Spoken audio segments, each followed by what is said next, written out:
Is the F-2 just the F-16? At first glance, they look almost identical. The same general shape, the same single engine, the unmistakable fighter silhouette. To many people, the answer seems obvious. The Mitsubishi F-2 is simply Japan's version of the F-16. Case closed. But what if that assumption is completely wrong? What if one of the most misunderstood fighter aircraft in the world is not a copy at all? On one side stands the legendary F-16 Fighting Falcon, a fighter aircraft that transformed modern air combat, a machine trusted by dozens of air forces around the world. Fast, agile, combat-proven, and widely regarded as one of the most successful fighter jets ever built. On the other side stands the Mitsubishi F-2, Japan's indigenous fighter aircraft, a jet that shares its origins with the F-16, yet somehow became something very different. The question is, how different? Because Japan did something unusual.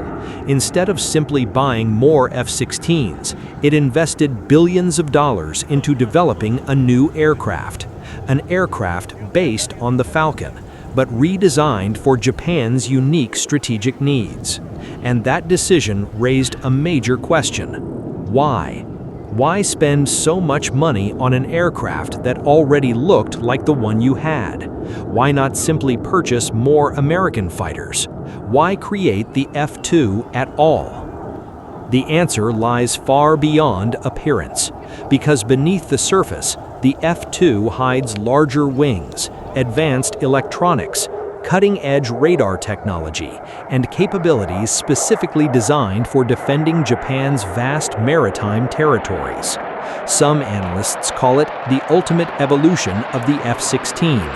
Others argue it became an entirely different aircraft, and that debate continues to this day. Was the F-2 a technological masterpiece or an expensive experiment? Did Japan create a superior fighter, or simply pay more for something it already had?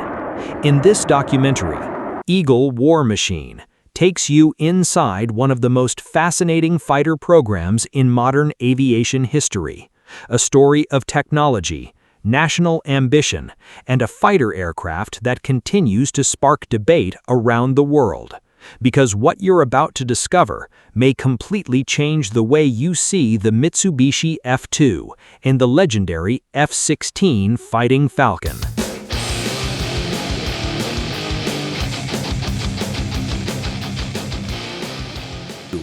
Why didn't Japan simply buy more F-16s? To understand the F-2, we need to go back to the final years of the Cold War, a period when East Asia was rapidly changing. Regional military capabilities were growing, naval power was expanding, and Japan faced a unique challenge. Pause. Unlike many nations, Japan is an island nation. Its security depends heavily on controlling the air and sea around its territory, protecting thousands of kilometers of coastline, safeguarding critical sea lanes, and monitoring vast stretches of the Pacific Ocean. This required more than a traditional fighter aircraft. Japan needed a platform optimized for its specific environment. At the time, the Japanese Air Self-Defense Force was searching for a replacement for the aging Mitsubishi F-1. Several options were considered. One obvious solution was simple: buy more F-16s from the United States.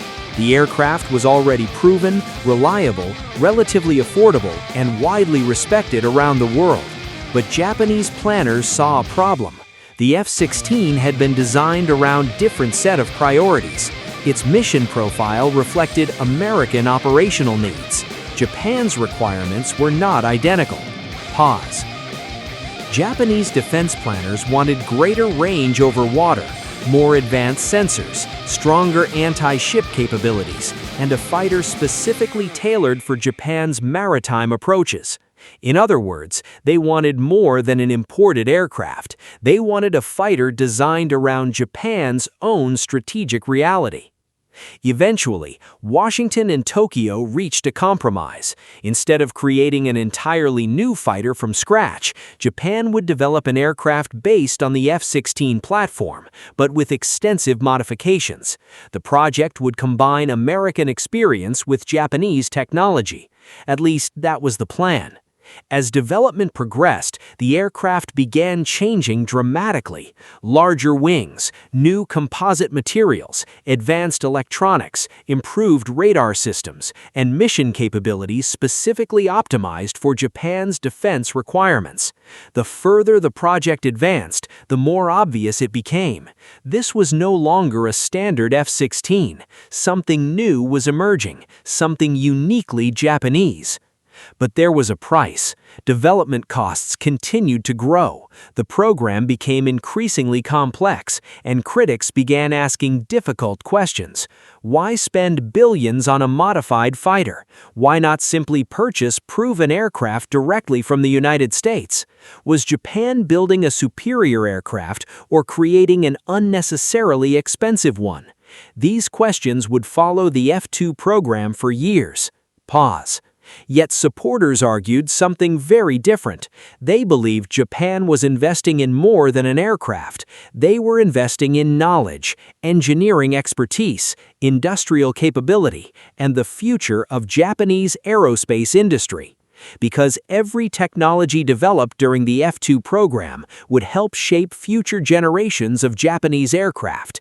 And in that sense, the F-2 represented something much larger than a fighter jet.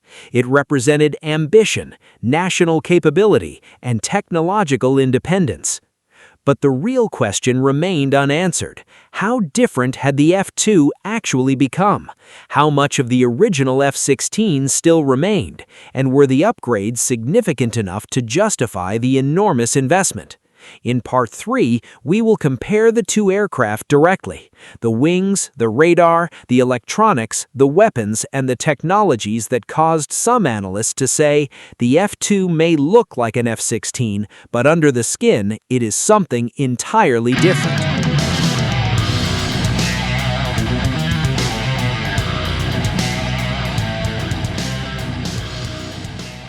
More than just an F-16. From a distance, the similarities are obvious. The intake beneath the fuselage, the single-engine design, the overall silhouette. At first glance, the F-2 looks like an F-16, but appearances can be deceiving. Because beneath the surface, Japan changed far more than most people realize, and some of those changes were revolutionary. The first major difference was impossible to ignore: the wings. Japan increased the wing area by approximately 25% compared to the original F-16.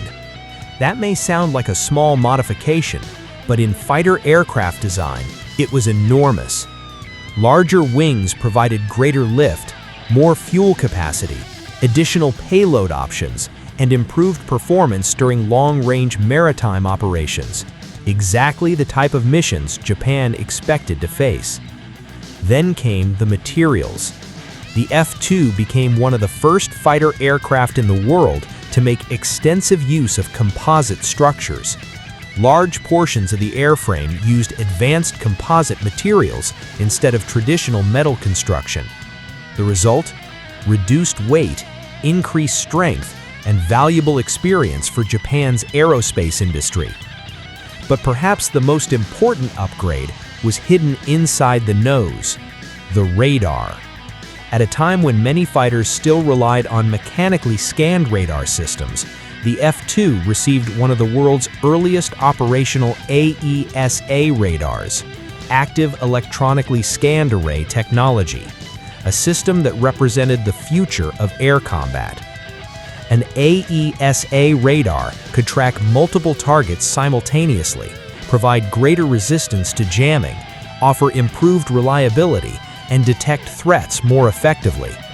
For a period of time, the F-2 possessed radar technology that was ahead of many contemporary fighter aircraft, including numerous F-16 variants. This changed the way the aircraft fought. because modern air combat is often decided long before pilots see each other. The aircraft that detects first often shoots first, and the aircraft that shoots first usually has the advantage. That reality made advanced sensors just as important as speed or maneuverability. By now, many analysts had reached a surprising conclusion. The F-2 was no longer simply an upgraded F-16. It had evolved into a specialized aircraft designed around Japan's unique strategic requirements. Yet every upgrade came with a cost, and that cost was becoming impossible to ignore. Development expenses increased dramatically, production numbers remained limited, and critics began asking whether the aircraft was worth the price. Was Japan creating a masterpiece, or was it spending too much money on a fighter that looked suspiciously familiar? The answer depends on how you measure success, because in military aviation, the best aircraft is not always the one with the most advanced technology.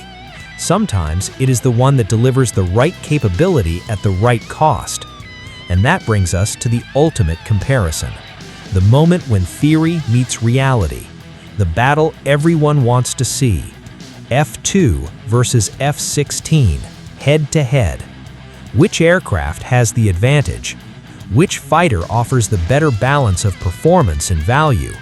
And if these two aircraft met in the modern battlefield, who would come out on top?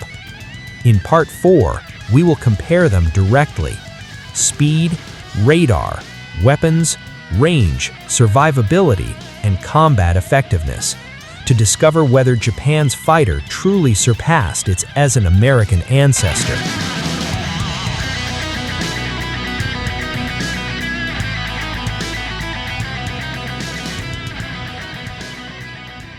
Of this documentary, we asked a simple question.